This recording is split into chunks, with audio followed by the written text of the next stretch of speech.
Rheumatic disease, including arthritis, remains one of Georgia's biggest health burdens, affecting millions, limiting daily life, and putting a strain on a short supply of specialists. Data from the Arthritis Foundation found that nearly 1 in 4 people in Georgia, that's roughly 2.6 million, are today living with arthritis. Nearly half of those affected say arthritis limits what they can do each day.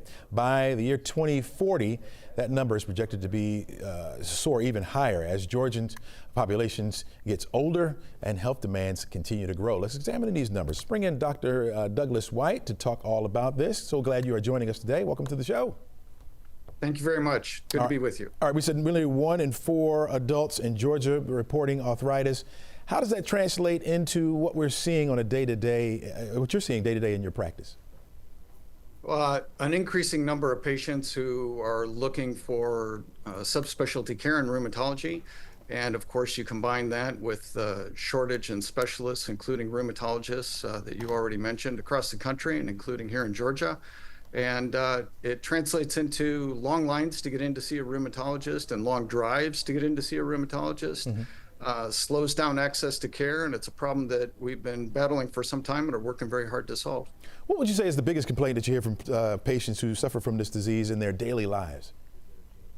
Well, so rheumatologists take care of these big systemic inflammatory disorders, right? So where the immune system that is normally protecting you from germs has now decided to cause inflammation for reasons we don't really understand in a number of organs around the body. But probably the most common site in the body where patients feel these conditions is in their joints. And so we become known as arthritis doctors. And for sure, some of the most prevalent diseases we take care of, like rheumatoid arthritis, predominantly affect the joints, in addition to other organs. But, you know, the patients usually at the beginning notice pain and stiffness, a lot of times in the hands and wrists and feet, sometimes knees and hips, all kinds of different joints all over the body. But in particular, in rheumatoid arthritis, a lot of times it starts in the hands and wrists. Seems to get better with heat, better with activity, and that's in contrast to some of the other wear and tear types of arthritis that get worse the more you use them. The rheumatoid arthritis patients feel better with movement. And a lot of times that's what they come into the clinic with. That alongside of significant amount of fatigue is another huge problem in these conditions. Patients walk around feeling like they have the flu all the time and they're exhausted. Is this hereditary? It is. It's not completely hereditary. We have pretty good data, at least in Caucasians. Most of this from the Mayo Clinic in Rochester, Minnesota, where the risk of developing rheumatoid arthritis sometime in your life it seems to be about 4-fold higher than the general population if your mom or your dad or your son or your daughter or a brother or a sister, in other words, a first-degree family member, also has rheumatoid arthritis. So there's clearly a familial component to it. There's a genetic component to it. But the current theory is that there has to be something in the environment to trigger it in a genetically susceptible individual.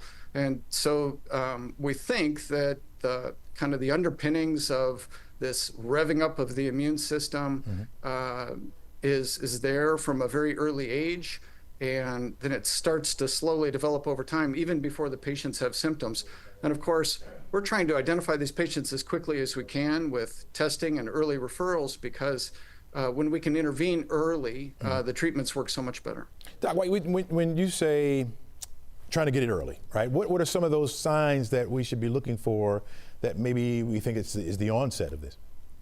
Well, I think anybody with arthritis symptoms in their hands and wrists needs to think about it a little bit, especially when there's swelling in the joints, stiffness, especially when there's a strong morning predominance to their symptoms. A lot of rheumatoid arthritis patients will describe how much better they feel with heat.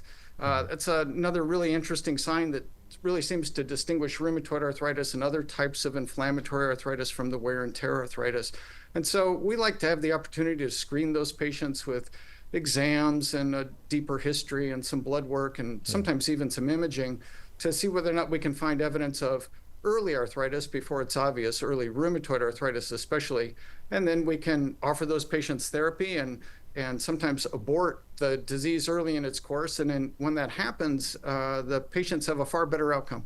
Yeah, you mentioned the environment, what's going on around you, maybe having some, some type of effect on that. And I even hear about people kind of leaving the north, right, to get out of the cold. You mentioned heat, right? Going down to the south. Does that tend to help? Yeah, so patients with rheumatoid arthritis in particular, and other kinds of arthritis too, routinely talk about three things that seem to make their arthritis worse. One is stress, another is diet changes, and the the third is weather. And so I previously practiced in Wisconsin, and we lost a lot of our patients to Texas and Florida as people got older with their arthritis and moved to southern states because they were more comfortable in the warmth. Yeah. That has to do with weather, so yeah, I was going to ask you about that. Doc White, really appreciate you being with us today, and thanks for your insight. Really appreciate it.